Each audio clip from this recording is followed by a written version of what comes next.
So while we are still waiting for the question, I need your attention. I guess me now. What I need from you now is your what? Your attention. Remember that if you fail this UTME, you will spend extra 1 year at home again. Or else you want to settle for a course you don't want. For example, if you pick medicine or surgery and you fail this UTME, definitely maybe you are going to settle for maybe crop and environmental protection, maybe fishery. Let's be realistic. And now, all right, so let's have the questions. I, are you with me? Are you with me? No, let's be realistic now. Majority of you, this is not your first jam. Abi now? Now. So people do jam 5 times, 6 times, 8 times, you know say. So know what you are doing.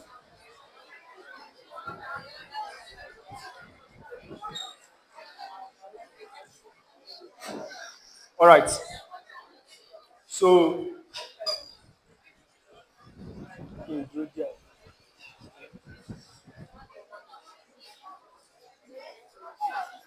should I tell you where failure starts from?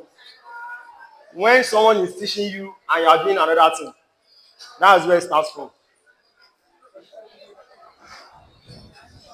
All right. So let's look at the first question. Sorry. Let me clean the board. So let's look at the first question. The solubility product of CuiO3 is this.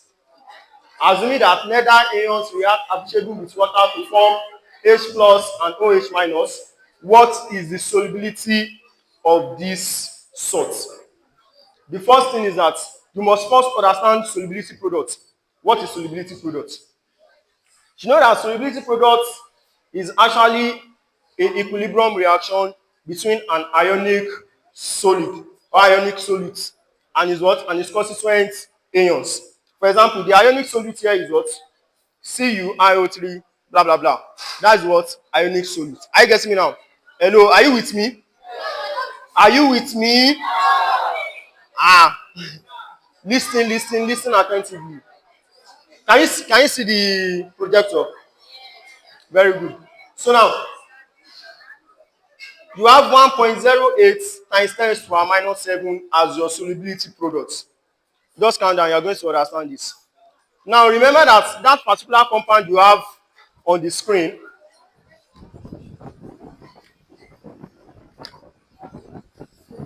clean is finished now.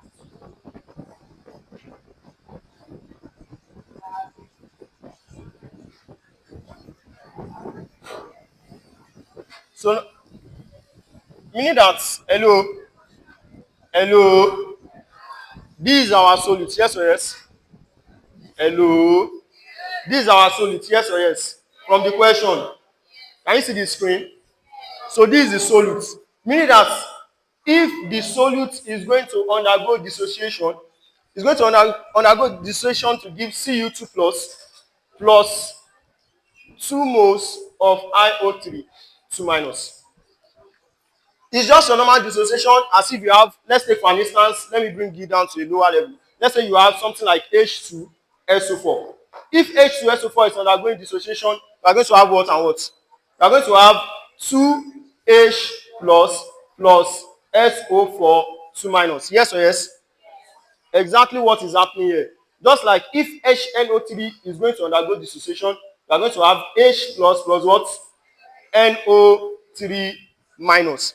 Just like if H3PO4 is going to undergo dissociation, you are going to have what? 3H plus PO4 3 minus. Now, your major concern is that when you look at your product, are you getting me now? The charges must be able to do us cancel out. For example, what is the total charge here? 1. Yes or yes? You consider the mole. Are you getting me now? So the mole multiplied by the charge you have here is what? 1. Now, when you consider the charge you also have here is what? Minus 1. Plus 1 minus 1 will do what? Cancel out. Do you understand that now? When you look at this, the total charge you have here is what? Plus 3. Yes or yes? When you look at this, the total charge you have here is minus 3 times 1. That's what? Minus 3. Plus 3 minus 3 will do what? Cancel out. Are you getting this now? Same thing goes for H2SO4. When you look at this, the total charge you have here is what? Plus 2. The total charge you have here is what? Minus 2. Plus 2 minus 2 will do what? Cancel out. Same thing is happening here. So what's the total charge you have here? Plus 2. What's the total charge you have here? So here you are not going to have, this minus 2 moles of this. I get me now. This is not a radical that possesses 2 minus. I get me now. This is just as if you are having something like NO3 minus. I get me now. Same thing here. This is just as if you have Cu NO3 into bracket 2. I get me now. So the same way this is going to dissociate, the same way this is going to do what? Dissociate. Do you understand to this point now? Do you understand to this point? Very good. You don't understand? Which part? You are not seeing it.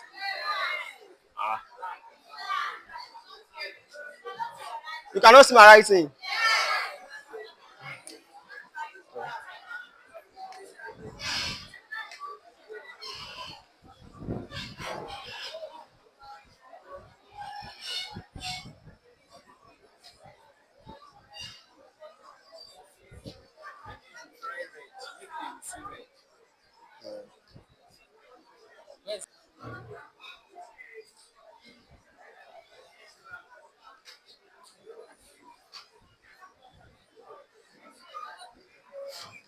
So can you see this now? Can you see this? Can you all see this? Very good. So, hello, listen. Let me tell you something. When I was preparing for UTME, we have people like this. At the end of the day, the results will tell. Don't worry. Continue. So now, so we have this. Are you getting me now? And you understand the dissociation process. Now, when we talk about solubility products can be represented with KSP. What do I call it? KSP. And you have been given the value of your what? KSP in your question. As you can see, the solubility product of that particular compound is what? 1.08 times 10 raised to the power minus 7. But if you look at the question, what you have been asked for is what? Solubility. I get me now. So I will just give you maybe like in 3 or 4 steps how to solve for solubility and how to solve for what? Solubility products. I get me now. So I won't use this compound at first. I'll just make use of a very simple compound to explain how to solve for what? Solubility product and solubility. So let's make use of H2SO4 for an instance. Alright, so this is H2SO4. And when H2SO4, at least if you can see, you can hear me, yes or yes? So when H2SO4 dissociates, you are going to have 2H plus. I guess now, and SO4 2 minus. Meaning that anything you are given in your question, I guess now, as the solubility product, is serving as what? It is serving as the mole per dm cube at that place. I guess now, when you say mole per dm cube, we are referring to what? Concentration. So now, looking at this place, let's say that, what's the number of moles you have here? 1 mole. So you have 1 mole here. What's the number of moles you have here? Very good. What's the number of moles you have here? So let's say, for instance, in your question, you have been given this. I'm just making this as instances so that I can get it. Let's say that what you have here is 2. Are you getting me now? The total number of concentration you have here is 2. Definitely, since this is 1:2, it means that this one is going to be twice of anything you have here. Since this is 1:1, it means that the concentration you are going to have here is going to be the same as the concentration you have here. Are you with me? So if this place is 2, definitely this place is going to be what? This place is going to be what? 4. Are you with me now? And this place is going to be what? Do you understand that now? So same thing is going to happen here. But before that, you must also understand that after getting the concentration, because in the definition of solubility product, we say that you calculate it when the constituent ion are raised to the power of their stoichiometric concentration. Hello, listen and listen good. I said when the constituent ions, these are the constituent ions, yes or yes? These are the constituent ions of this compound, yes or yes? Without this compound, you cannot have these ions, yes or yes? So these are the what? constituent ions. So before you can calculate your solubility product, these constituent ions must be raised to the power of their stoichiometric concentration. That is a big grammar. What I mean is that, for example, this is what? This is the particular number of moles here. I get it now. So we can say that KSP here is equal to the concentration here. You can decide to call this any, let's give it S. Are you getting me now? We are just giving it any alphabetical value. So let's call this S. Now, what is the coefficient here? The coefficient is what?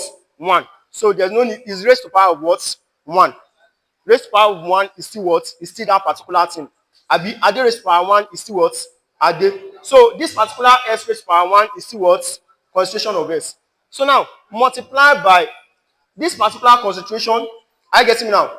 But remember that this particular concentration, this particular number of moles will have effect on the concentration. Remember what I told you there. I said if this particular thing is 1, definitely this place cannot be what? 1. This place is going to be what? 2. Because the number of moles here is what? 2. So after getting the total concentration here, let's say that you have 2S. Then this 2S will now be raised to the power of what? Will now be raised to the power of 2. Remember that the coefficient is what? 2. I said that the constituent ions, the solubility product is calculated when the constituent ions are raised to the power of their what? Coefficients. Are you getting me now? So now this is the concentration of this that you have here. That is what? S. Are you getting me now? Now the particular concentration you have here is what? Is after calculating the whole concentration that you have here, you have this. I get me now. So now raised to the power of the what? Of the coefficient. And the coefficient here is what? 2. Are you with me now? Are you with me? Or I should come again? Now listen. I'm coming one more time. So hello, listen. You have this particular reaction. If I'm yes or yes, we have this reaction. Yes or yes. What's the number of moles here? What's the number of moles here? What's the number of moles here? Very good. So now I said to calculate the solubility product, it will be equal to the total concentration you have here. I get me now. In chemistry, this particular bracket refers to what?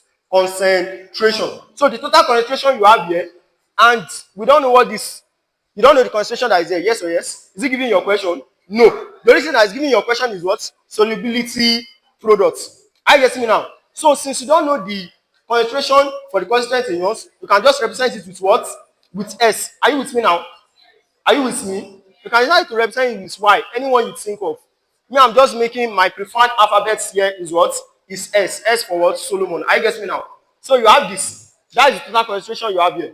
Now, remember that if you want to calculate the concentration of this normally, this particular number of moles is going to have an effect on the concentration. What do I mean? Take for an instance, let's say that the total concentration that is here is 2. Definitely the concentration that is going to be here is going to be what? 4. Why is it 4? Because it is in 1:2. That place is 1. This place is 2. This place is going to be twice of what you have at that end. Are you with me? Okay. So now you are going to have what? So now this is the what? Particular concentration, total concentration you have here. Now raised to the power of the coefficient. What is the coefficient here? Do you understand now? Do you understand? So now you are now going to have KSP is equal to, now when this place you are going to have S, here you are now going to have what? 4S raised to power what? 2. Everything here is what? KSP is equal to what? 4S raised to power 3. I get me now. Remember that what we are looking for is what? Solubility, which is this particular S. I get me now. So now to do that, you already have a value for your what? For your KSP. And the value is what? 1.08 times 10 raised to power minus 7. So you have 1.08 times 10 raised to power minus 7 is equal to what? 4S raised to power 3. And with this, you have that S raised to power 3 is equal to what? 1.08 times 10 raised to power minus 7 all over what? All over 4. I don't have a calculator with me. Anything you have? What do you have? What do you have here? 1.08 times 10 to the power minus 7 divided by 4. Yeah, now.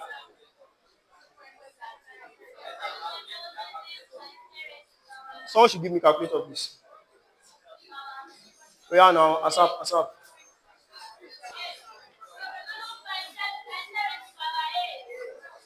Okay, 2.7 times 10 to the power 8. Is that correct? Is that correct? So now, this particular will now become what? Cube root. Are you getting me now? So find the cube root of this. What do you have?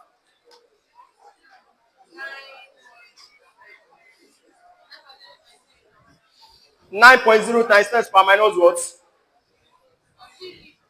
And that is what option.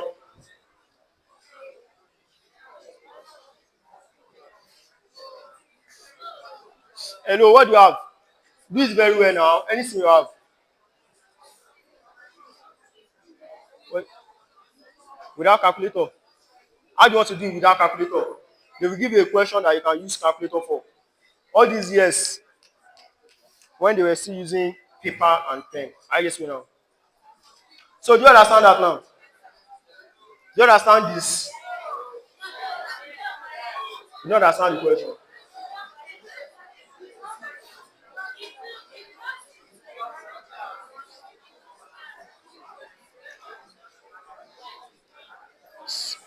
Can someone clean the board? Let me explain once again.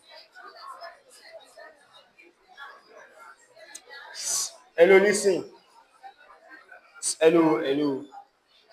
Your jam is fast approaching. I know what I'm saying. Majority of you will not be serious now. But the moment you see your results, nobody will need to teach you. By that time, your tears will not do anything. Please, can you help me to clean the board? All these things are very easy. You just have to look at what I'm doing. That's all. Instead of making noise and complaining that you don't understand. That might be your first question in your exam. Who knows?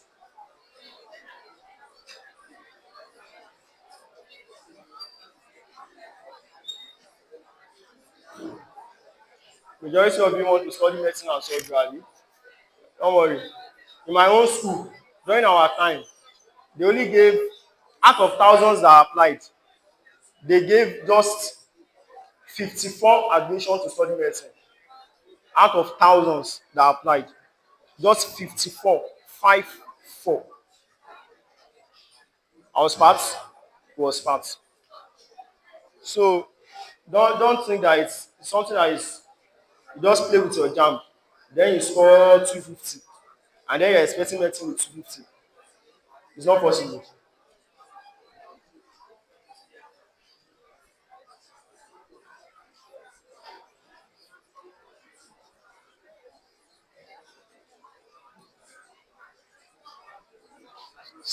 Because I have many questions, I will explain this once again.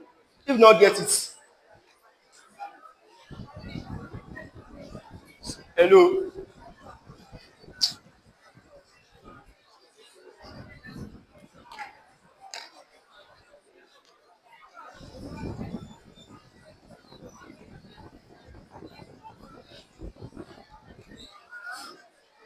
hello, are you with me now? Are you with me? This is the compound you have. Oya, let's start. Oya, step one. This is the compound you have. Yes or yes? Very good. So now, if this is to dissociate, it's going to dissociate to give what? With copper, the charge that is going to be on copper is going to be what? What's the charge on copper? Minus K. Plus 2 Abi. So now that means that we're having Cu 2 plus. Remember that how many of these do you have here? You have 2 Abi. Very good. So plus 2. Now what's going to be the charge on this? Minus Abi. Do you understand to this point? Do you all understand to this point? Very good. So now, and I said the simple formula for solubility product is what? KSP, yes or yes? The total concentration you have here. But before I do that, I was trying to explain something to you.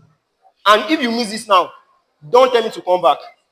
I said if you have something like H2SO4, when this dissociates, you are going to have what? 2H plus SO4 2 minus. I get me now. Let's say that the concentration of H2SO4 is 2.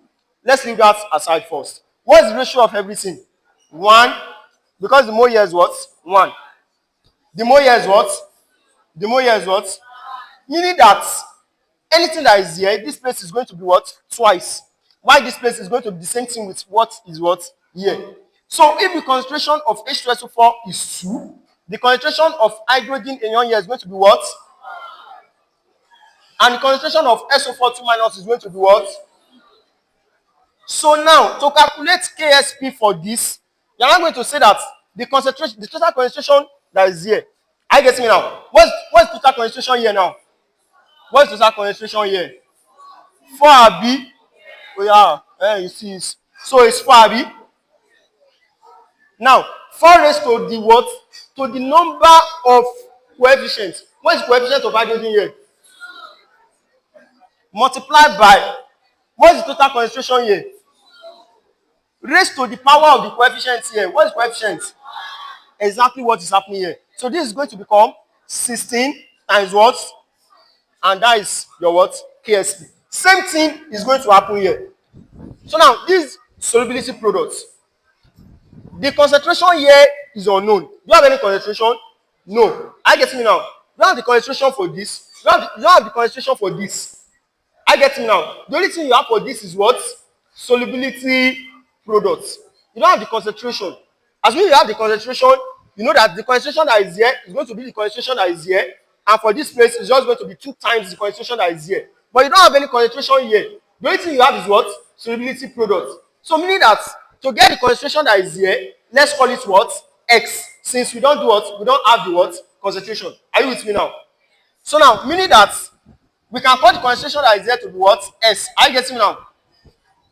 Multiplied by, what is going to be the concentration that is here? 2S. Are you getting me now? Now, raised to the power of what? This one raised to the power of what? Are you getting this now? So now you are now going to have KSP is equal to what? S multiplied by everything here is going to give you what? 4S. And KSP now is now going to be equal to what? 4S raised to power what? Now your KSP from your question is what? 1.08 times 10 raised to power what? Minus 7 is equal to 4S raised to power what? 3. S raised to power 3 is equal to 1.08 times 10 raised to power minus 7 all over what? S will be equal to what? The cube root of 1.08 times 10 raised to power minus 7 all over what? And that is that. Anything you get is your what? Answer. That particular S you have gotten is your what? Solubility product. Is that simple? Is that simple? Very good. All right. So the next question. The entropy and enthalpy of a system are a measure of, hello, when we talk about entropy, hello, listen and listen well. Listen and listen well. In my own class, do well of listening than writing. So now, the entropy and enthalpy of a system are a measure of dash. Now, when we say entropy, entropy refers to the what? To the degree of what? Of disorderliness in a system. Degree of disorderliness or randomness in a what? In a system. That's what we refer to as what? Entropy. But when we talk about enthalpy, we are talking about the what? The total heat content in a what? In a system. The total heat content in a what? In a system. That's what? Enthalpy. And when we talk about enthalpy, it also involves the what? The internal energy and the pressure volume relationship in that system. That's why sometimes another formula for enthalpy is H is equal to what? U plus PV. Are you getting me now? Where this is your what? Enthalpy. Where this is your total internal energy. And where this is the pressure volume relationship in that what? In that system. So the combination of your total internal energy plus the pressure volume relationship of that system gives you your what? Enthalpy. And mind you, like I said, the total heat content is what? Enthalpy. Entropy is the rate of what? Disorderliness in a particular system. I know that disorderliness is actually the state of matter solid, liquid, and gas. The one that shows the highest rate of disorderliness is what? Is gas. Are you getting me now? Is one that shows the highest rate of what? Random relay. That's why even in your kinetic theory of matter, they will tell you that gases are in what? In a constant random motion. Are you getting this now? So that is that. So now, entropy. Then the correct answer should be option A. Entropy, degree of disorderliness, while enthalpy is what? Its content. Do you understand that now? So next question. All right. So now, looking at this question, this is a question, the chemical reaction above. Can you all see the chemical reaction? Can you all see the chemical reaction? So the chemical reaction above, the substance that will increase the rate of production of sulfur 6 oxide is A. Manganese 4 oxide, B. finely divided iron, C. vanadium 5 oxide, and D. nickel. The answer is what? Vanadium 5 oxide. Vanadium 5 oxide, hello, listen and listen well. Vanadium 5 oxide is the catalyst that will occur, that will be made use in the second process or the second stage of contact process. The process of producing H2SO4 is what? Contact process. That's the process of producing your sulfuric acid. Are you with me? So now, the second stage, which involves this particular reaction you are seeing, you are converting what? SO2 to SO3. Conversion of that SO2 to SO3 cannot take place except in the presence of what? V2O5, which is what? Vanadium 5 oxide. The first stage actually is when you burn sulfur in air to produce SO2. Are you getting me now? That is the first stage. You burn sulfur in air to produce what? SO2. The second stage is that you convert SO2 to SO3 by reacting it with excess air in the presence of vanadium 5 oxide. Are you getting me now? The next stage is that the particular SO3, that is sulfur 6 oxide that you have produced, you do what? You dissolve it in sulfuric acid. That is H2SO4. Are you getting me now? So when you dissolve it in H2SO4, it forms oleum. There's a particular chemical compound known as oleum, H2S2O7. That is what? Oleum. H2S2O7. Are you getting it now? So that oleum, you now pass it through what? Water. Then you now get 2 moles of sulfuric acid. Do you understand this now? That is the brief description of what? Of contact process. Because they might give you a question that's not on this anymore, and the question should be on what? Contact process. Do you understand that now? Finely divided iron is used in Haber process. And you know Haber process is for manufacturing of what? Ammonia. I get it now. In a ratio of 1:3. That's what? Haber process. Manganese 4 oxide is used in reactions like degradation of hydrogen peroxide to give what? Water and oxygen. I get it now. That's where you can make use of what? Manganese 4 oxide. Do you understand this? Do you understand this? Very good. I know majority of you, hello, listen, majority of you, you all know that vanadium 5 oxide is a catalyst used for converting SO2 to SO3, and you will stop there. When you get to exam, you might not see this. That's why I'm explaining contact process. So if you have crammed your fast sources, if you have crammed your JAMB units, if you have done a lot of JAMB questions, of course, I expect you to know this one. Of course. So, but if you now stop or you limit your knowledge at this, then anything that you see in your exam, now your own. All right. Next question. So now, conversion of N2O4 to NO2. So now that is the reaction. Now increase in total pressure of the equilibrium reaction above will. Hello. Now in this concerning Le Chatelier's principle, I'll just touch Le Chatelier's principle. Le Chatelier's principle was telling us that if one of the factors involved in the chemical equilibrium is altered, the equilibrium position is going to shift so as to annul the effect of the change. Yes or yes? And when Le Chatelier's was giving us the factors, give us factors like temperature, pressure, and what? Concentration. Yes or yes? So one of these factors is this, which is what? Pressure. First thing I want you to know is that pressure as a factor will only affect gaseous species. Hello, are you with me? Pressure as a factor will only affect what? Gaseous species. Are you with me? Pressure will only affect what? Gaseous species. Not only that, when you increase pressure, that pressure is going to favor the side with lesser number of what? Moles. When you decrease pressure, it's going to favor the side with higher number of what? Moles. Do you understand this now? When you increase pressure, it favors the side with lesser number of what? When you now decrease pressure, it favors the side with higher number of what?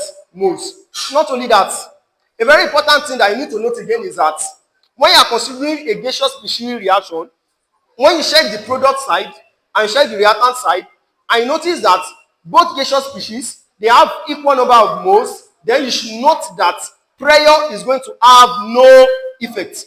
Are you with me? Pressure is going to have what?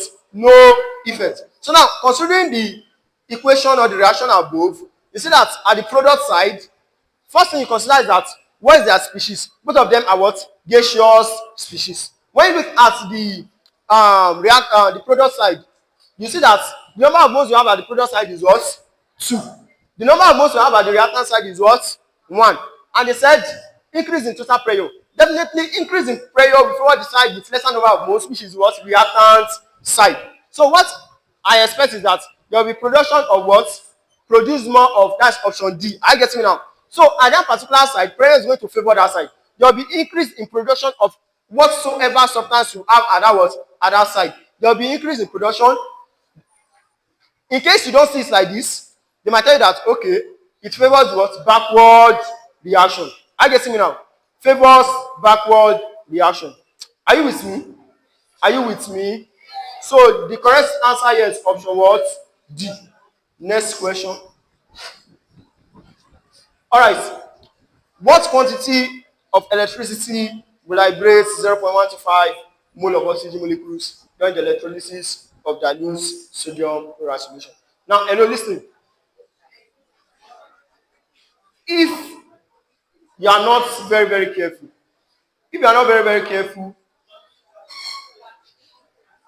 you might miss this question. In the sense that, because the question specified electrolysis of dilute sodium chloride solution. I want you to know that electrolysis of dilute sodium chloride solution is not same as electrolysis of concentrated sodium chloride solution, also known as electrolysis of brine. Brine means concentrated sodium chloride. Are you getting me now? The way the electrolysis is going to occur in dilute is different from the way it's going to occur here in what? Concentrated. Are you getting me now? But for this, it is what? Concentrated. And of course, because they don't want to stress you, they are already giving you that oxygen was what? Liberated. And when you look at which part of the electrode oxygen is going to be liberated, that is what? At the anode. Yes or yes? Oxygen is going to be liberated at the anode. That is electrolysis of water at the anode. So the electrolysis of water occurring there is that you have 2 moles of water breaking down to give oxygen plus, then you have 4 proton was involved, 4 electron was involved. This is the reaction that gives you this. Are you getting me now? So this undergo electrolysis to produce what? This particular oxygen you have here. Just note it. What I want you to note here is that, for the sake of exam, the number of electrons that is needed to produce 1 mole of oxygen is 4 electrons. What do I call it? 4 electrons. For the sake of your exam, the number of electrons that is needed to produce 1 mole of oxygen is what? 4 moles of what? Electrons. Are you with me now? So, hello, listen. If 4 moles of electron,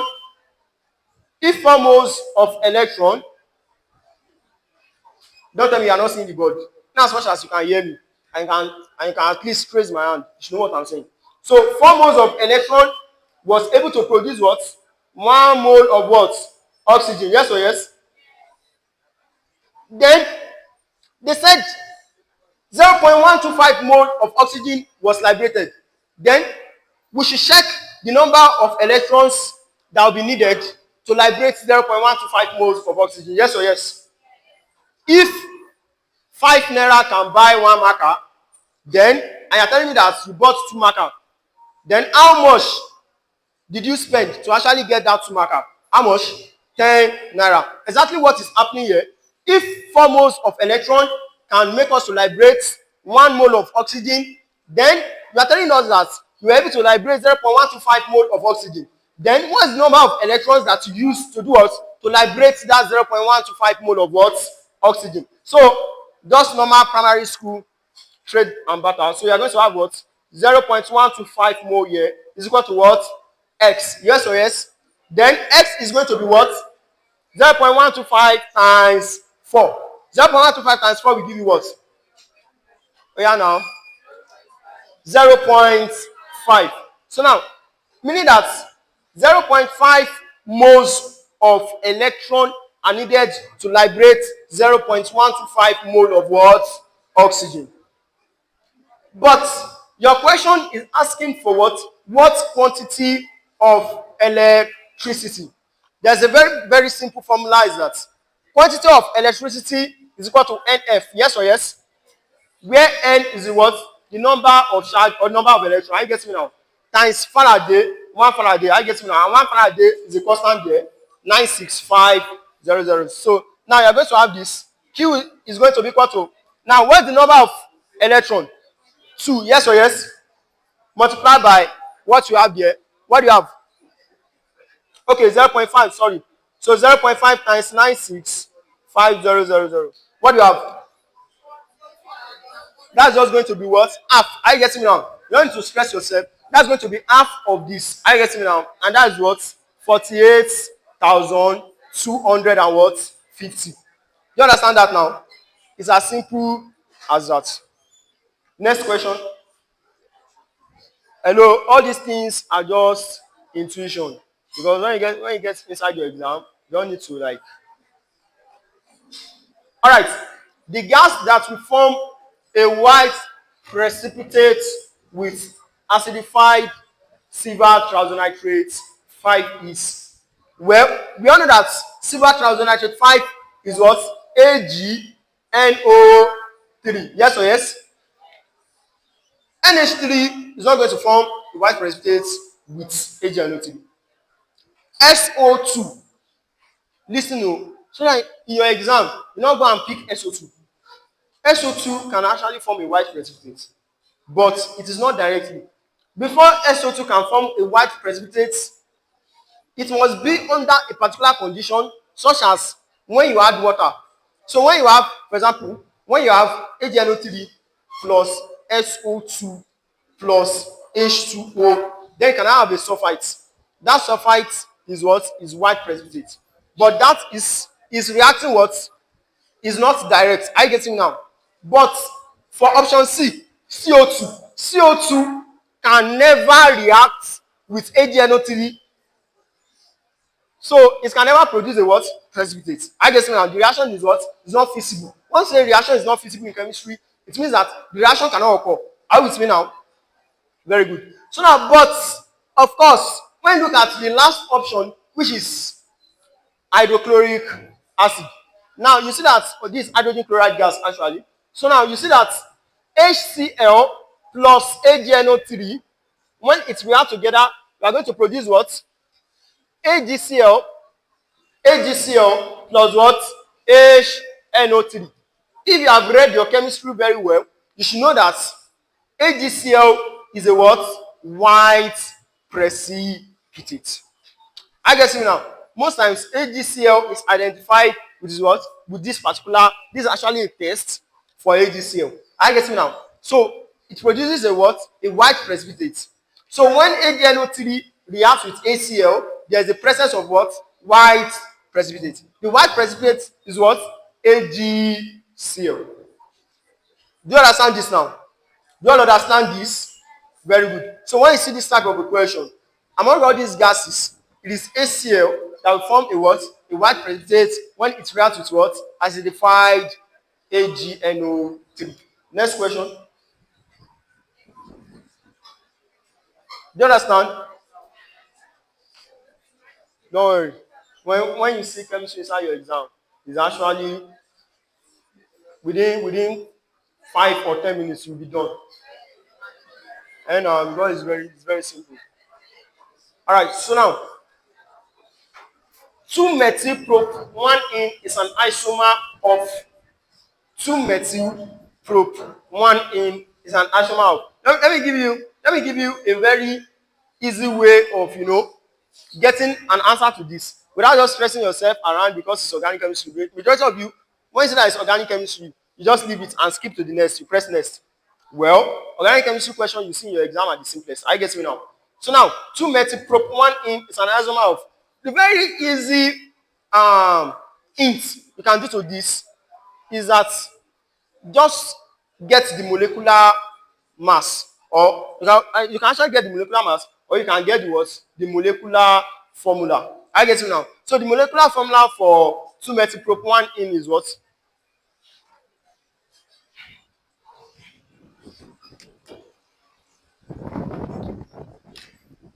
Uh,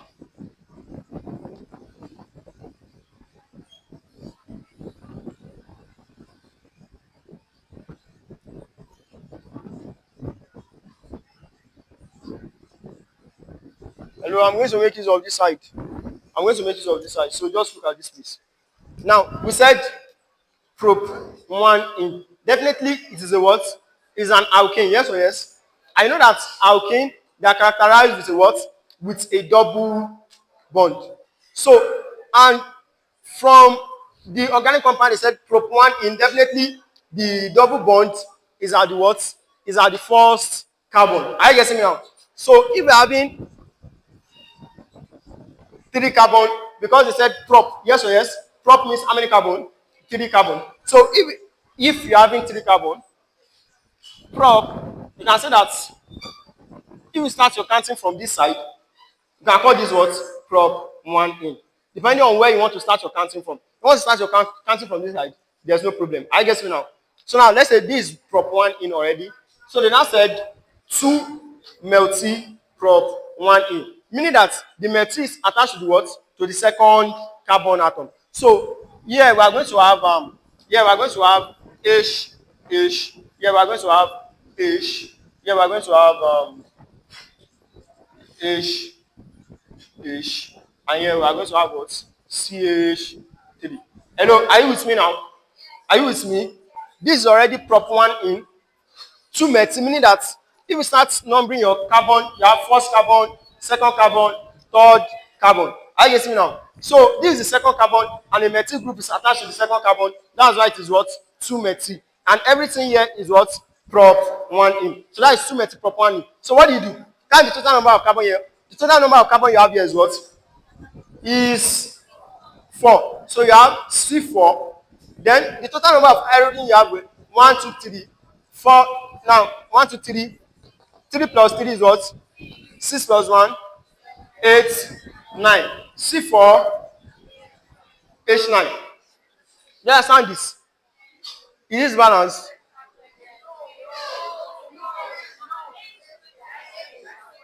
Is what?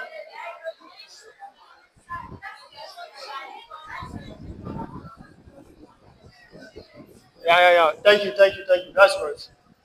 So now H8, Abi. Very good. So now, what you now do is that, hello, listen, you now pick the options. So when you pick the options, you can also draw out something like this for the options. The one that has same thing as this is going to be the what? Going to be the answer. So let's take the first one as boot twin. So for boot twin, that is how many carbon are we going to have? 4 carbon. So we are going to have something like this. Because it is boot twin, it means that the double bond is located at which carbon? The second. Are you getting me now? So this is boot twin. So here we are going to have H, H, H, H.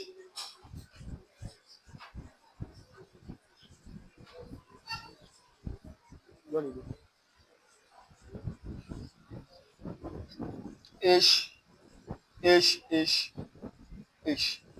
Hello. So this is what we are going to have for this. So let's count. How many carbon do we have here? C4. What is the total number of hydrogen here? 4, 5, 6, 7, 8. So C4H8. Is it matching with this? So because of that, put 2 in is an isomer of 2 methyl probe, 1 in. You understand that? It's as simple as that. Next question. Do you understand this? Do you understand this?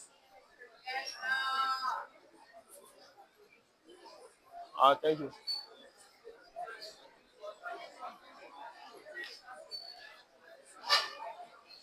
So which of the following is a solvent for perfumes?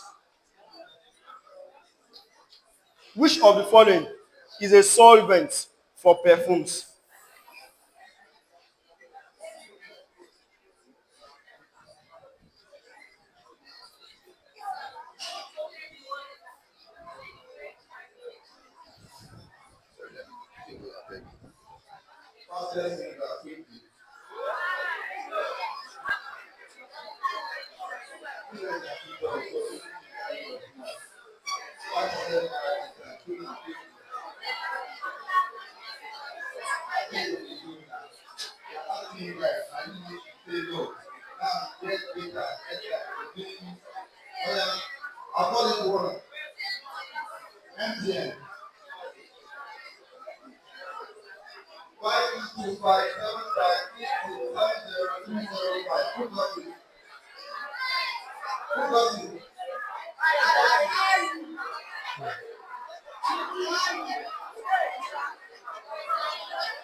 Share square root. You use normal square root, what do you get?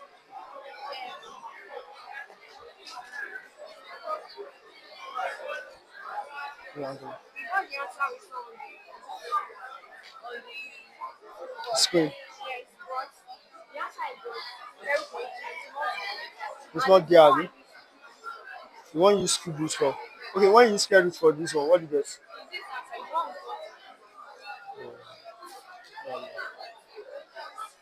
Hello. All right. So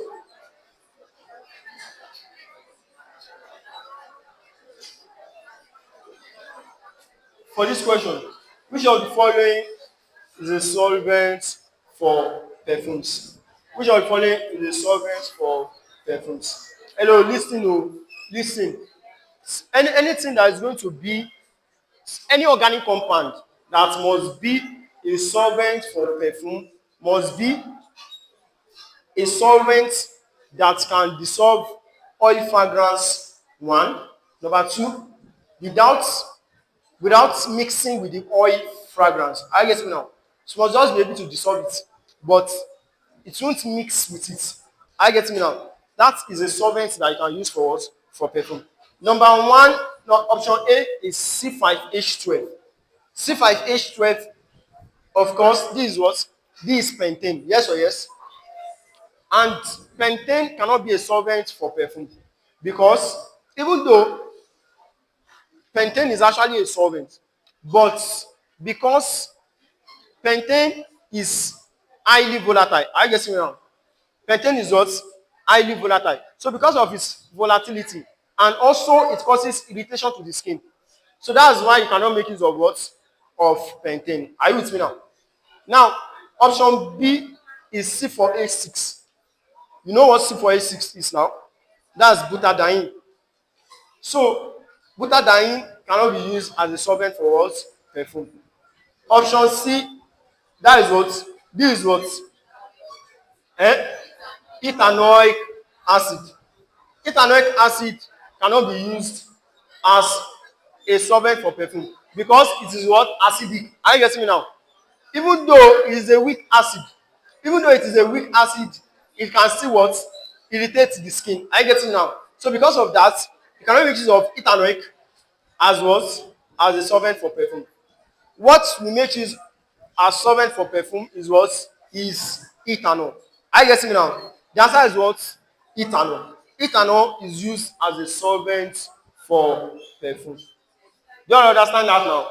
So if you see this kind of question and you see these various options, the first thing that should come to your mind is what? Ethanol. Next question. Ethanol. That is option D. Option C is ethanoic. The last option is ethanol. There's a difference between ethanoic and ethanol. Ethanoic belongs to the carboxylic family, that is CnH2n plus 1 COOH. While ethanol belongs to the alkanol family, CnH2n plus 1 OH. Are you getting me now? So that is that about that. Alkylation of benzene is catalyzed by. Alkylation of benzene is catalyzed by. Hello, listen and listen well. Hello, listen and listen well. When you say alkylation of benzene, also known as Friedkraft alkylation, is when you are reacting benzene with an aliphatic halide. I get me now.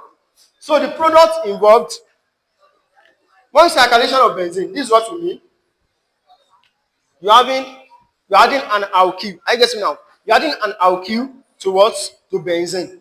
The alkyl is now acting as an electrophilic agent. I get me now. When we say electrophilic agent, this is what we mean. When we say phobic and philic, phobic means that intense fear for something. Are you getting me now?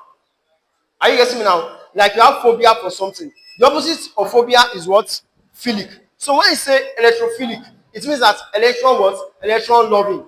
So when you say something is an electrophile, it means that that particular substance is electron loving. Are you getting me now? And you know that benzene, the region of benzene that contains electron is region of the alternating double bond. The region of the alternating double bond in benzene contains concentrated electron. So meaning that if an electrophile is to form a carbocation on that benzene ring, it's going to attack the part that has what? That has most concentrated part of that was of that benzene, which is what? The region of the alternating double bond. Hello, I come again. Benzene, you all know what benzene is? You have seen benzene before, yes or yes? Very good.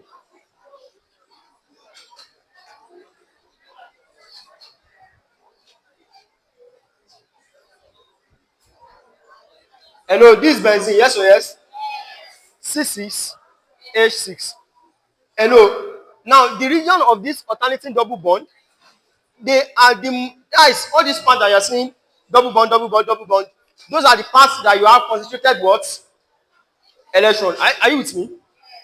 So meaning that if an electrophile, and I told you what an electrophile is. Electrophile means electron loving. So if an electron loving agent wants to attach to that benzene, it's going to attach to the part that has what? That has concentrated electron. Yes or yes? So now, this C6H6, that is benzene, reacting with an alkyl halide. What is an alkyl? Alkyl is an alkane with a shortage of what? One hydrogen. Yes or yes? That is CnH2n plus 1. Yes or yes? That is what? Alkyl. So, and also you should know that in organic chemistry, alkyl is represented with what? Al. Abi now? So now that means that an alkyl halide. Halide means that in a substance, halides are halogen substance. Are you getting me now? For example, something like chloride, something like bromide, iodide, they are examples of what? They are examples of halide. So an alkyl halide is an alkyl joined to a what? An halide. So we can represent that with what? Rx, where R is what? An alkyl, where X is what? An halide. Are you with me now? So now, this particular alkyl, in this alkyl halide, is one that is going to form a carbocation. Hello, don't worry. In 1 week, you'll be done. You see your results, don't worry. You don't need to tell someone. No? So, C6, H5. You are still making noise. Better, oh, don't worry. It's a matter of don't worry for you. So since it's H5, then this R is going to do what? It's going to substitute one hydrogen. Are you with me? So substituting one hydrogen, you are going to have 6 is H5R plus what? Plus HX. So what you have been able to form here is what? An hydrogen halide. Hello, this particular small reaction you see on the board is this question they are asking you. So if you don't know this reaction, but you are seeing this question, that's why, hello, listen. Majority of you will go inside CBT. You just go and pick. You don't understand. This thing that you are picking, this is it. Oh, this is it. But you don't understand. You have never heard of electrify. You have never heard of alkylation. But you just go there and just sunlight. You pick sunlight. Nickel, you pick nickel. Palladium, you pick. This is it. So alkylation of benzene will never take place except in the presence of a Lewis acid. What do I call it? A Lewis acid. And the only Lewis acid we have in this option is what?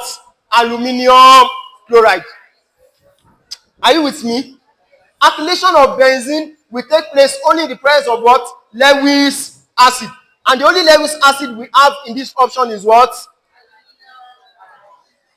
AlCl3. So that's that. Next question. Next question. So benzene formed nitrobenzene at temperature of 600 degrees Celsius when it reacts with mixture of concentrated HNO3 and concentrated what? Very good. Now, hello, listen and listen very good. This particular reaction, this particular question you are seeing is just also like this. It involves an electrophilic agent. This particular question is based on what? We call it nitration of benzene. What do I call it? This particular question is based on nitration of benzene. And before you can nitrate benzene, before benzene can undergo a nitration reaction, there must be what? The presence of an electrophile. See those ones, they are this thing. Okay, don't worry. And they pick nonsense and medicine. Should be, you know. Alright. So now, there must be presence of what? Electrophile. Are you getting me now? So now, how do you produce an electrophile? You produce an electrophile from, I want to explain the reaction to you so that you can understand. You produce an electrophile. For this nitration of benzene, the electrophile you are going to produce it.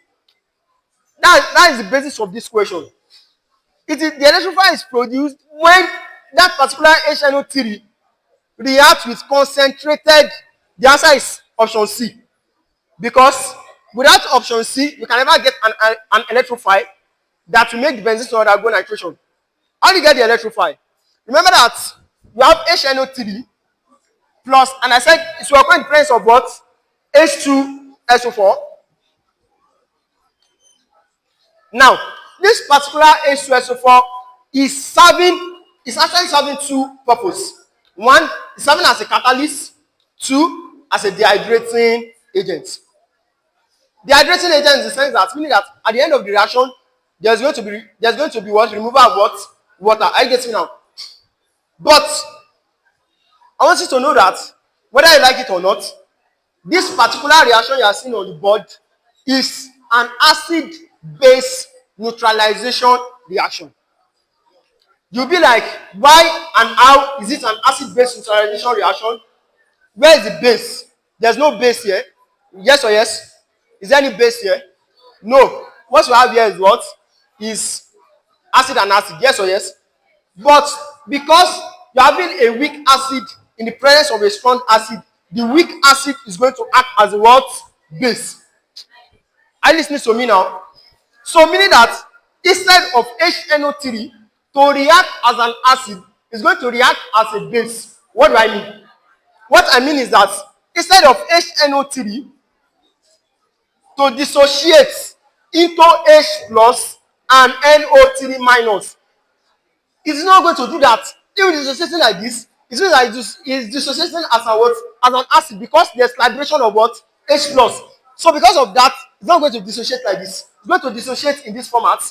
OH minus NO2 plus. Hello, when you combine all this together, trust me, you are still going to have what? HNO3. How many hydrogen do you have here? 1. How many oxygen do you have here? 1 plus how many oxygen do you have here? 2.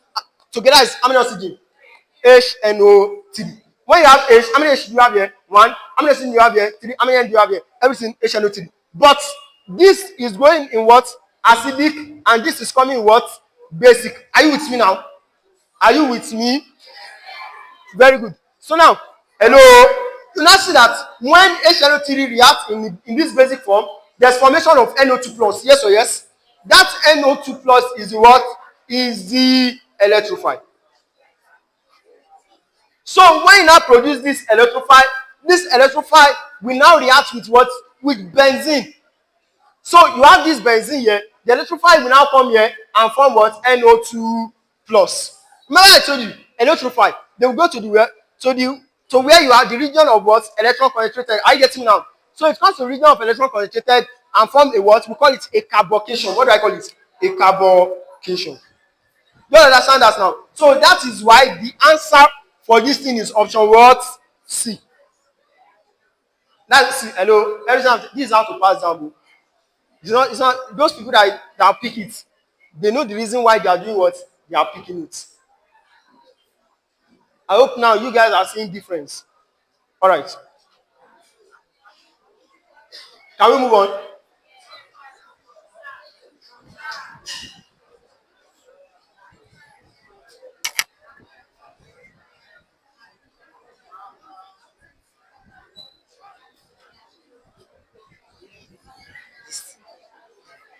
We were taught in our school that HNO3 is the strongest. So, and we explained that HNO3 is the weakest.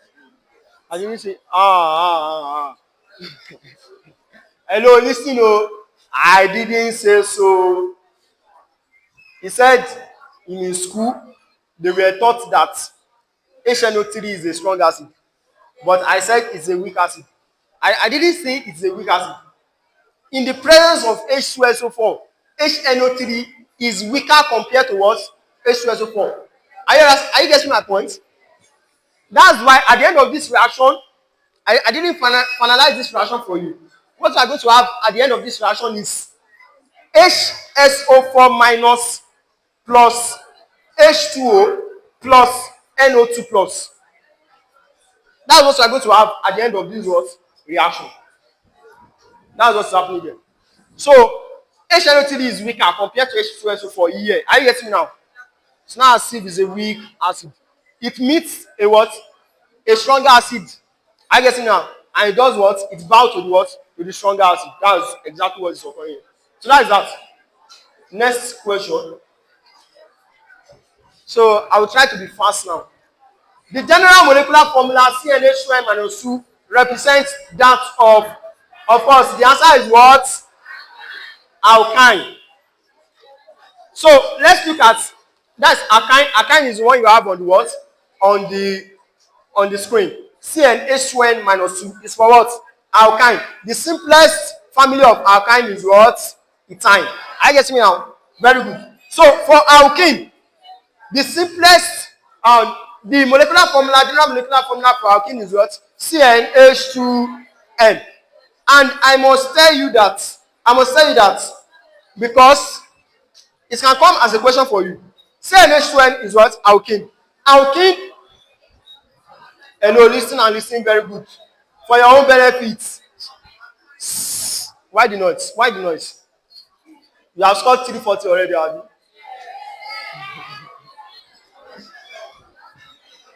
I know you have scored it, but listen so that you can score it. I get me now. All right. So now, listen and listen good. Alkene, because by the time they will start testing you on organic chemistry, and this is an action of that. Listen, alkene is an isomer of your saturated cyclic hydrocarbon, which you all call what? Cyclohydrocarbon. For example, cyclopropane. I get me now. Cyclopropane and propene. They have same what? Molecular formula. Yes or yes? Cyclopropane and propene, they have same molecular formula. Cyclobutane and butene, they have same molecular formula.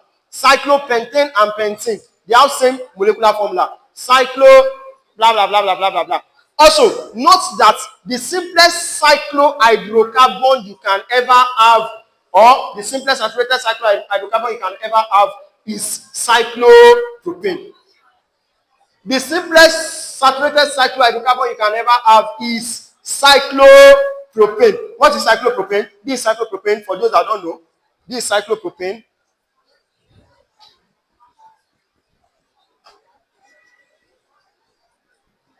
So this is what? Cyclopropane. Alright, alkane. Of course, just change that particular minus to what?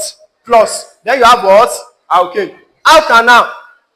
Alkana is RCHO, where R is what? An alkyl. And an alkyl is what? CN, H2N plus 1 CHO. Another name for alkana is what? Aldehydes. Another name for alkanones. Alkanones is what? Ketones. I get it now. So you have aldehyde, you have ketone. Another name for alkanoid is what? Carboxylic. I get it now. Another name for alkanoate is what? Esters. Yes or yes? Very good. Can we move on? You don't understand this? You don't understand? Shall be listening. Just be listening. That's all.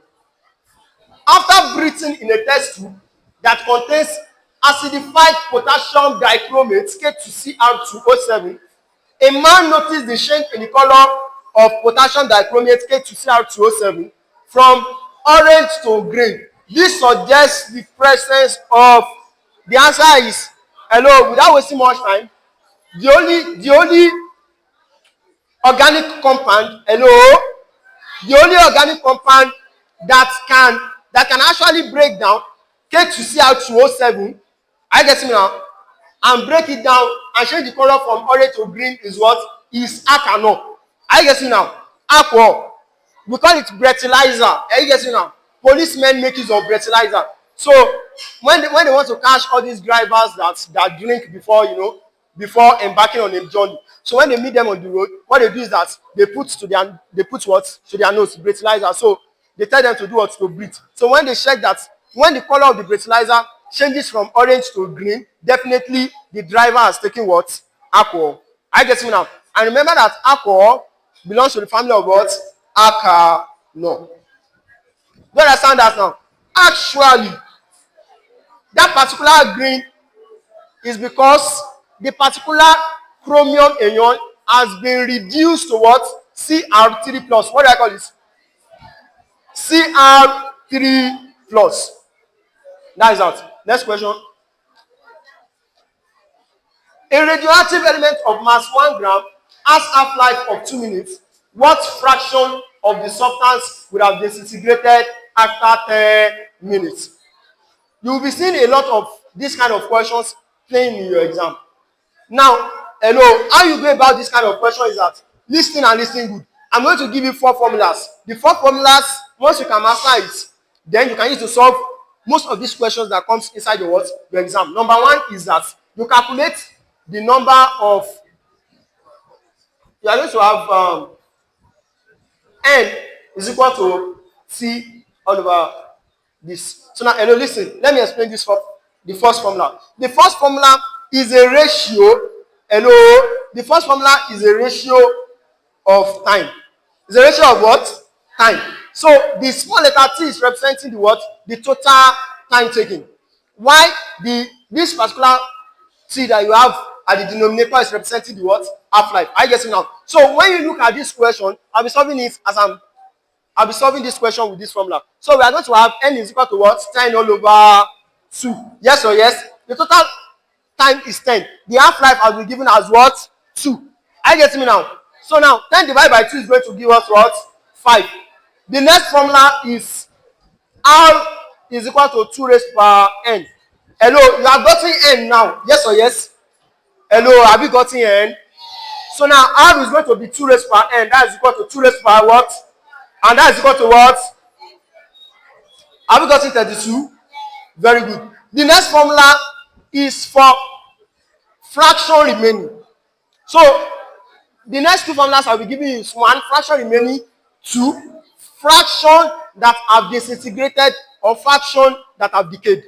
So for fraction remaining, the formula is, let's represent fraction remaining. Hello, you might see it as fraction remaining, you might see it as fraction left. It means same thing. When you see fraction that has disintegrated with fraction that has decayed, it means same thing. So fraction remaining, let's represent it as FR, will be equal to what? 1 all over R. You can say as I'm building on the formula. So this is going to give you what? 1 all over what? 32.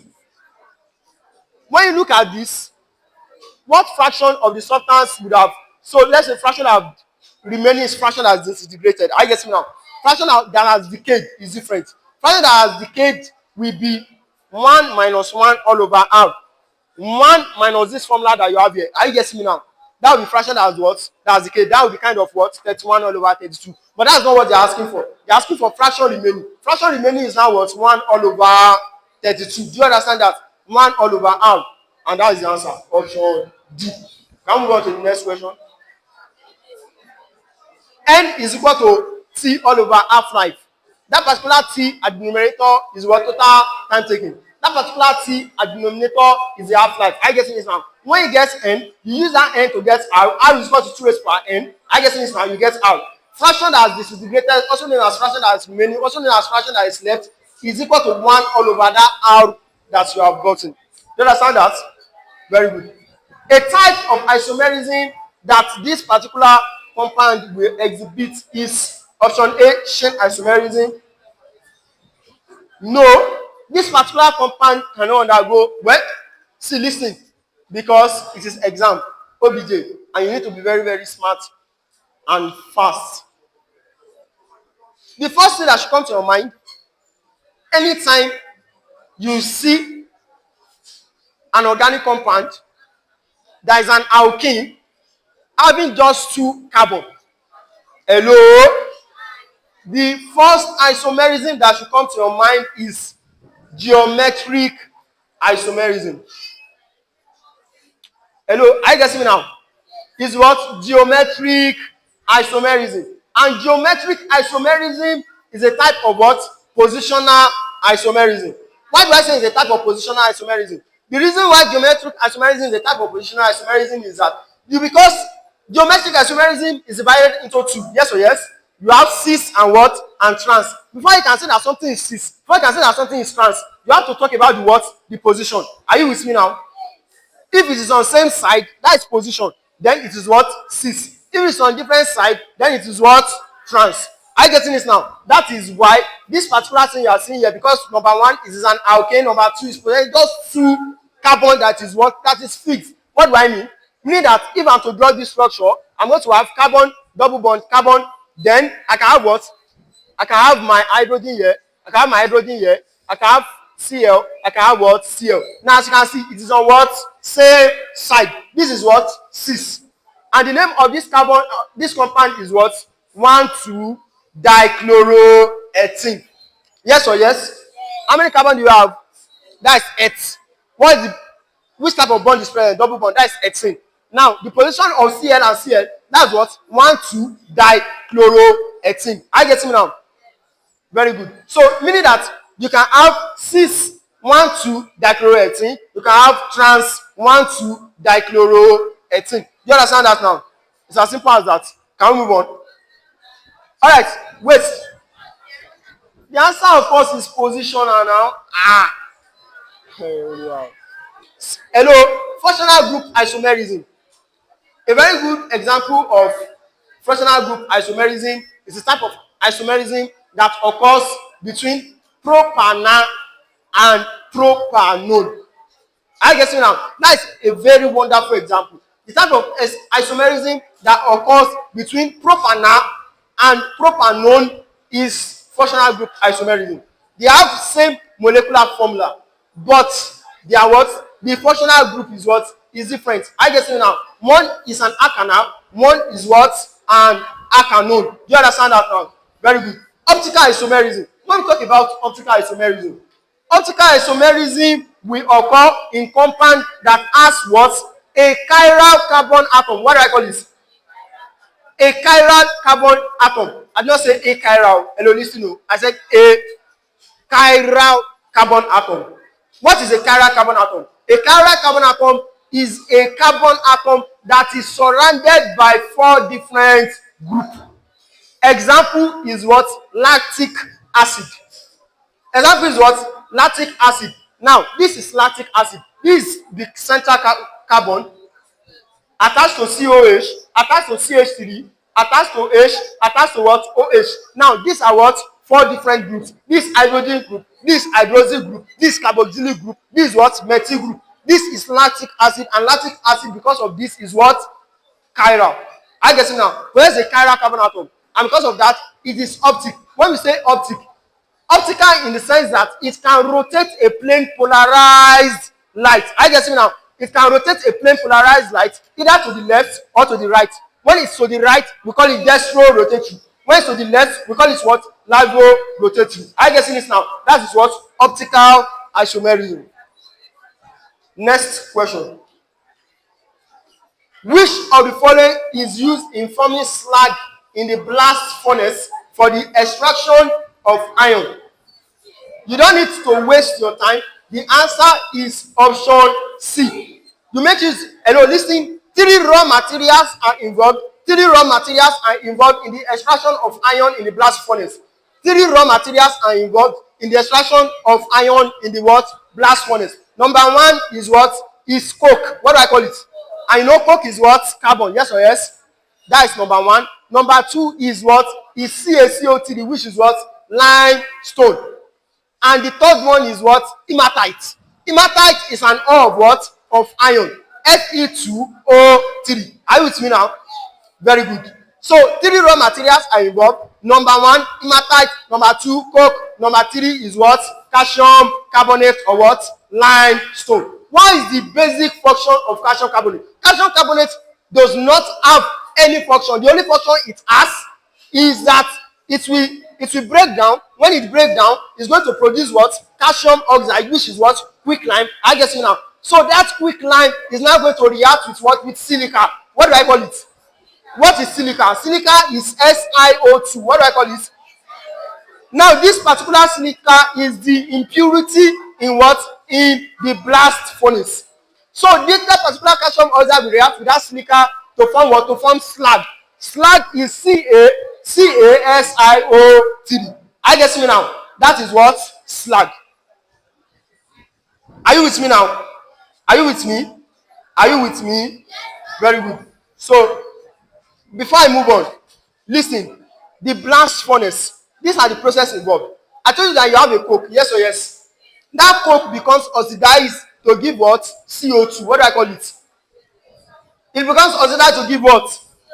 But the main function of it being getting oxidized to give CO2 is mainly number 1, to produce a high energy that is needed to do what? To carry out the whole reaction process. I get me now.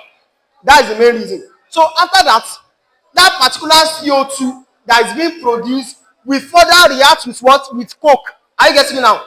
To produce what? To produce CO. What do I call it? First reaction. Okay. First reaction, you have coke. Coke reacting with what? With oxygen to give what? CO2. CO2 further reacts with what? Coke again. When CO2 reacts with coke, it produces what? CO. Are you with me now? Now that particular CO will now act as a reducing agent to reduce hematite, and hematite is F2O3. It will now reduce hematite to the what? To the oxide of the what? Of the metal. That is Fe2O3 becomes reduced to what? FeO. Are you getting me now?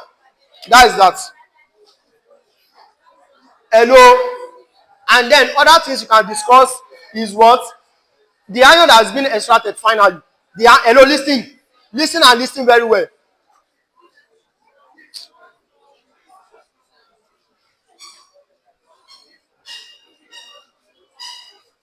The impurity, I'll say this thing now. The impurities, SiO2. I said this here. It's removed by what, class? It's removed by what? Hey, oh my God. It's moved, is it? It's moved by CaCO3. But mainly what removes the impurity, go. The raw material that removes the impurity is CaCO3, limestone. Mainly what removes it is what? CaO. I get it now. Because it is quicklime that will react with that silica. We call it SiO2. It will react with it to form slag. That is the slag that they are asking in this question. CaSiO3. You understand? Very good. All right. Hello, listen to what I said. I said the iron that is produced in blast furnace is called pig iron. What do I call it? Pig iron. There's a reason why you understand. When you get to the exam, you understand. Next question. Next question.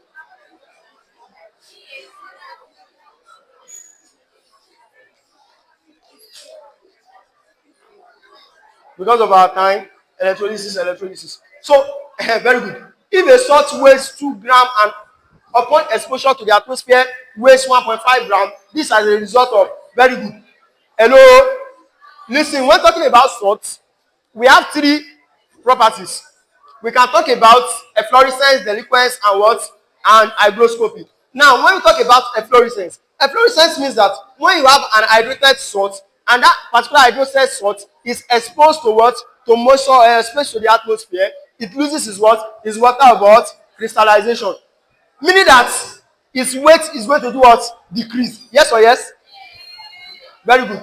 Look at this question. If a salt weighs 2, and this salt weighing 2 grams has been decreased to 1.5 grams, definitely the weight of this salt has what? Decreased. Is that not efflorescence?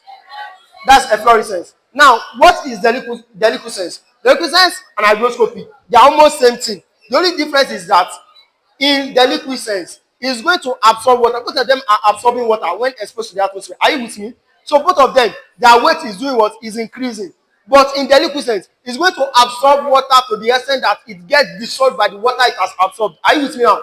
But in hygroscopy, it's going to absorb the water to the extent, but it's not going to do what? It's not going to form a solution. Are you with me now? When we say effervescence is libration of what? Of a gas. For example, libration of CO2 is a very good example of what? Effervescence. Next question.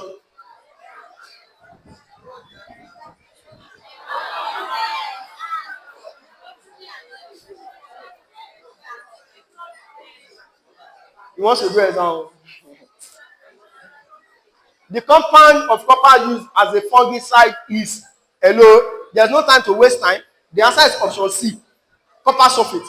Copper sulfate is used as a fungicide or as an algaecide. But before you can use it as a fungicide, they used to spray plants. I get me now. So to prevent them from what? From fungi and algae. I get me now. But before you can use it, hello, before you can use it as a fungicide, you must react it with what? With a soda lime. So when you react with that soda lime, it now forms what we refer to as Bode's mixture. Bode's mixture. So it is that particular Bode's mixture that mainly functions as a what? Fungicide.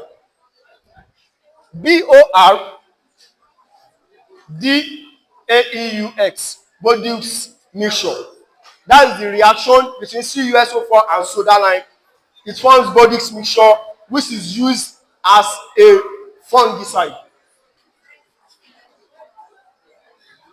Next question. I've not answered the question, have you? The percentage of hydrogen in the 6th member of the class of aliphatic alkane is, listen and listen good. Alkanes are aliphatic. They cannot be any other thing apart from being aliphatic. They cannot be aromatic. They are just what? Aliphatic. So now, the 6th member of the aliphatic alkane is what? Hexane. Yes or yes? And hexane is what? C6 H14. So if you are being asked to calculate the percentage of what? Of hydrogen. The percentage of hydrogen is going to be, what's the total molecular mass of this? 6 times 12 plus 14. What do you have? 6 times 12 plus 14? 86. So that is going to be 14 all over 86 times what? Times 100. What do you have? 16.2. It's as simple as that. Next question. 21. If a stable neutral atom has a mass number of 31, the number of electrons and neutrons respectively are very good. Hello? Looking at the question, the mass number is what? Is 31. And listen good. For the sake of your chemistry UTME, go and know your periodic table, most especially for your first 20 elements. What do I say? Advisably, first 30 elements. What do I say? First 30 elements. But if you feel like, because the time is, you can only know first 20, go and know that first 20. Are you getting me now? Know it very well. Know the mass number. Know the what atomic number.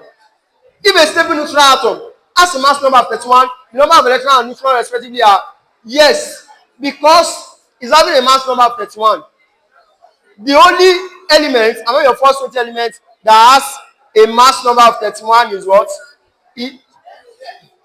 Scandium okay. Phosphorus. It's phosphorus that has what? Mass number 31. You thought atomic number, Abi? That's not what I'm saying. Mass number. Phosphorus has mass number of what? 31. What's the atomic number of phosphorus? 15. So now meaning that if the atomic number is 15, definitely the number of what? Proton is what? Eh? The number of proton.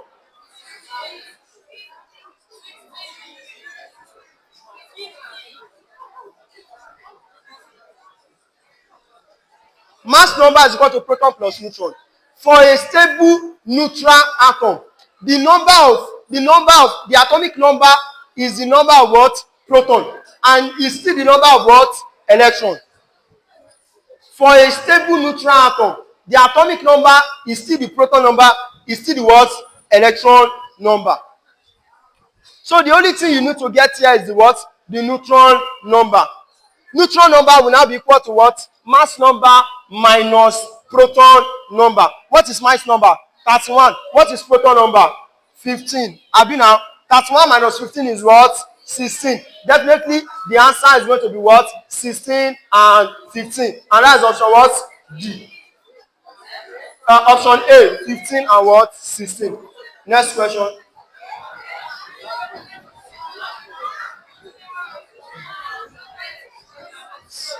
An example of a compound that is acidic in solution is option A, you have H3PO4, option B, you have NH4Cl, option C, Na2CO3, option D, MgCl2. Option C and option D are cancelled out. You can eliminate it. Why? Because everything, option C and option D are salts, yes or yes? They are salts, yes or yes? But option C is formed from a strong base and a weak acid. What is the strong base? NOH. What is the weak acid? H2CO3. Are you getting me now? So because it is formed from a strong base and a weak acid, it cannot be what? Acidic in what? Solution. Are you with me? Very good. Instead, it's going to be what? Basic in what? Solution. Option D is formed from a strong acid and a strong base. Are you getting me now? Strong acid and a strong base. Option B, NH4Cl, is formed from a strong acid and a what? And a weak base. But instead, it is not still acidic compared to H3PO4. Hello, why do I say so? Someone should clean the board for me. Come and clean the board.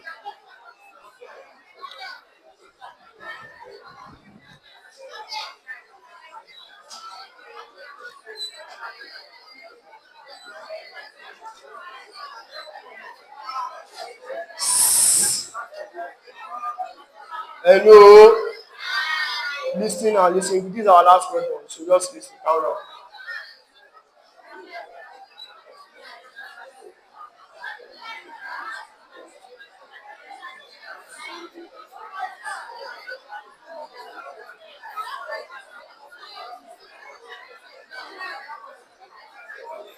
It's okay. Hello. Are you with me? Are you with me? Are you with me?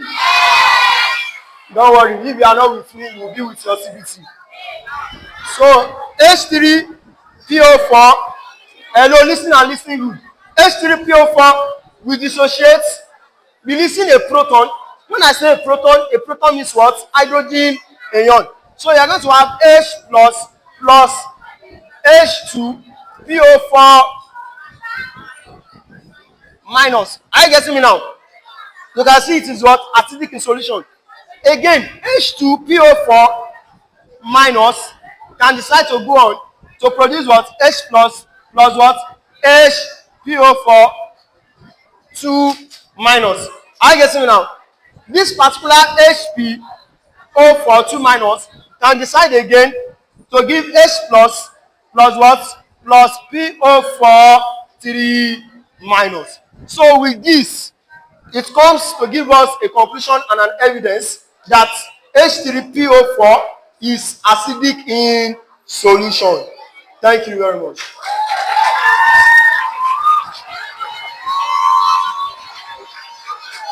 All right, thank you so much for your time. We appreciate you. So tomorrow we meet at Tutors Utme here for the CBT mock exams. And if you have a system, make sure you bring it tomorrow. We will need your laptop. You understand? So come for the CBT test tomorrow. And at the end of the day, we see you, flying in high colors. Thank you for coming.